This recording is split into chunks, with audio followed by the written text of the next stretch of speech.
యోనా గ్రంథము 1వ అధ్యాయము 12వ వచనము. నన్ను బట్టియే ఈ గొప్ప తుఫాను మీ మీదికి వచ్చినని నాకు తెలిసి ఉన్నది.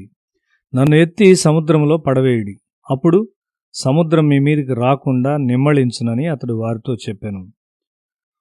ఒక ప్రవక్త మంచి అవగాహన కలిగి ఉంటాడు. ఇక్కడ ఒక ప్రవక్త గొప్ప తుఫాను వలన ముందుకు సాగుటకు ఆటంకముగా ఉండి ఆ ఓడ అపాయంలో ఉండుటకు కారణము తానే అని అవగాహన చేసుకున్నాడు. ఈ నాశనకరమైన పరిస్థితి కారణము తన దోషమే అని అంగీకరించునంతగా అతడు తగ్గించుకున్నాడు. భార్య అనారోగ్యానికి భర్త కారణం కావచ్చు, కానీ దాన్ని అంగీకరించడానికి ఇష్టపడకపోవచ్చు. ఒకసారి ఒక స్త్రీ జబ్బు పడింది. ఆమె భర్త మా ప్రార్థన కోరాడు.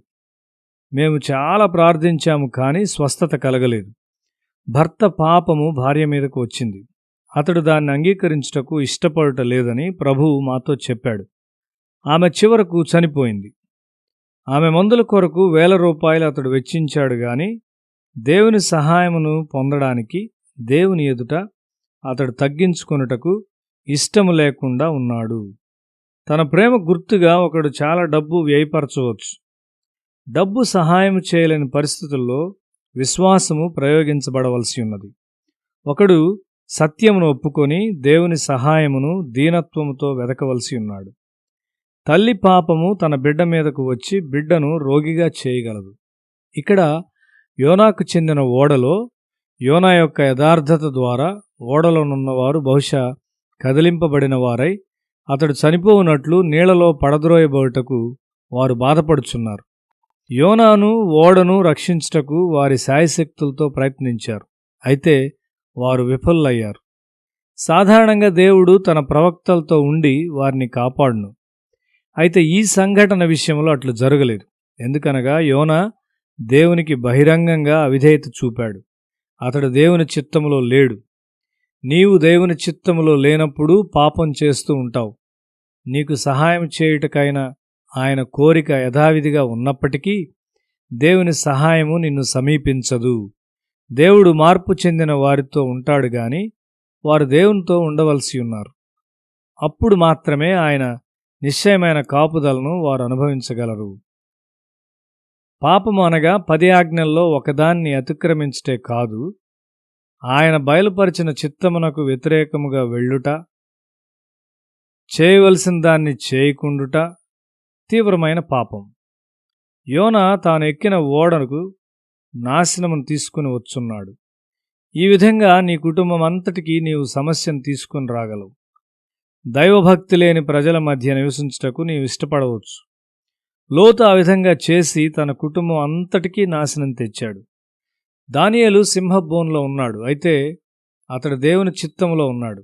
అతడు సురక్షితంగా ఉన్నాడు. ఒక సాయంకాలమున దావీదు తన ఇంటి మిద్దె మీద నడుస్తూ ఉన్నాడు. ఒక రాజుగా అతడు ఆ సమయంలో యుద్ధభూమిలో ఉండవలసిన వాడు. దేవుని చిత్తమును మరియు విధిని నిర్వహించవలసి ఉన్నాడు. అతడు తన ఇంట్లో ఉన్నాడు, గాని దేవుని చిత్తమునకు బయట ఉన్నాడు. శోధన అతని మీద దాడి చేసింది. అతడు పడిపోయాడు. నీవు ఎరిగిన వాడవయ్యుండి దేవుని చిత్తము నుండి తొలగిపోయినప్పుడు 1000 మంది ప్రజలు నీ కొరకు ప్రార్థించున్నప్పటికీ దేవుని కాపుదల నీవు పొందుకొనలేవు. యోనా ప్రార్థించలేకపోయాడు, కాబట్టి అతడు నిద్రిస్తూ ఉన్నాడు. ఒక గొప్ప నగరం నాశనం కాబోతూ ఉన్నది. ఆ నశించుచున్న ఆత్మలను హెచ్చరించు బాధ్యతను దేవుడు ఇవ్వడానికి యోనా కాకుండా మరి ఎవరు అక్కడ లేరు. 10,000 ఆత్మలు అవసరతలో ఉండవచ్చు. నీ ఒక్కడవు మాత్రమే సువార్త సందేశం తీసుకుని వెళ్ళువానివిగా ఉండవచ్చు. అయితే నీవు ఐశ్వర్యాన్ని, సౌఖ్యాన్ని వెతుకుచున్నావు. ఇటీవల జరిగిన యుద్ధములో కందకములో ఒక సైన్యం ఉండింది. శత్రువు సమీపిస్తూ ఉన్నాడు. ఆ విషయం తెలియని వారుగా ఉన్నారు. సైన్యం యొక్క మరి ఒక భాగపు అధికారి ముందుకు వచ్చున్న శత్రువును చూచాడు. కందకములో ఉన్న సైన్యమును హెచ్చరించవలసి ఉన్నాడు. వారికి దాన్ని తెలియజేయుటకు మోటార్ సైకిల్ మీద ఒక సైనికుని పంపించాడు. శత్రువు అతన్ని కాల్చివేశాడు. అతడు మరి ఒకరిని పంపగా అతడు కూడా చంపబడినాడు. 3వ వార్తాహరుడు పంపబడినాడు. అతడు సందేశం తీసుకుని వెళ్ళాడు. కందకములో దాగి ఉన్న సైన్యము కాపాడబడింది. శత్రువును ఎదుర్కొనుటకు, నిత్యమైన నరకపు అంచుల్లో ఉన్న వారికి సువార్తను తీసుకుని వెళ్ళుటకు మనము సిద్ధపడి ఉన్నామా? నినివే రాజు గర్విష్టి, కానీ యుద్ధ భయం ద్వారా దేవుడు అతని హృదయమును సిద్ధపరిచాడు. యోనా దాన్ని ఎరిగి ఉండలేదు కాబట్టి మరణ భయం చేత పట్టబడిన వాడై దేవుని సేవ నుండి పారిపోతూ ఉన్నాడు. దేవుని ప్రేమ ఆపలేనంత బలమైన తుఫాన్ను పంపించింది. యోనా సత్యాన్ని ఒప్పుకొని నన్ను సముద్రంలో పడద్రోయండి అని చెప్పాడు. ఒక క్రైస్తవుని మనస్సు ఆ విధమైనది. తన పొరపాట్లకు తగిన శిక్షణ పొందుటకు అతడు అంగీకరించును. అతడు శిక్షను తీసుకొనుటకు ఇష్టపడినాడు. యెషయా గ్రంథము 53వ అధ్యాయం 4వ వచనములో, నిశ్చయముగా అతడు మన రోగములను భరించెను, మన వ్యసనములను వహించెను, అయినను మొత్తబడిన వానిగాను, దేవుని వలన బాధింపబడిన వానిగాను, శ్రమనొందిన వానిగాను మనం అతన్ని ఎంచితిమి. 7వ వచనము, అతడు దౌర్జన్యము నొందెను, బాధింపబడినను అతడు నోరు తెరవలేదు.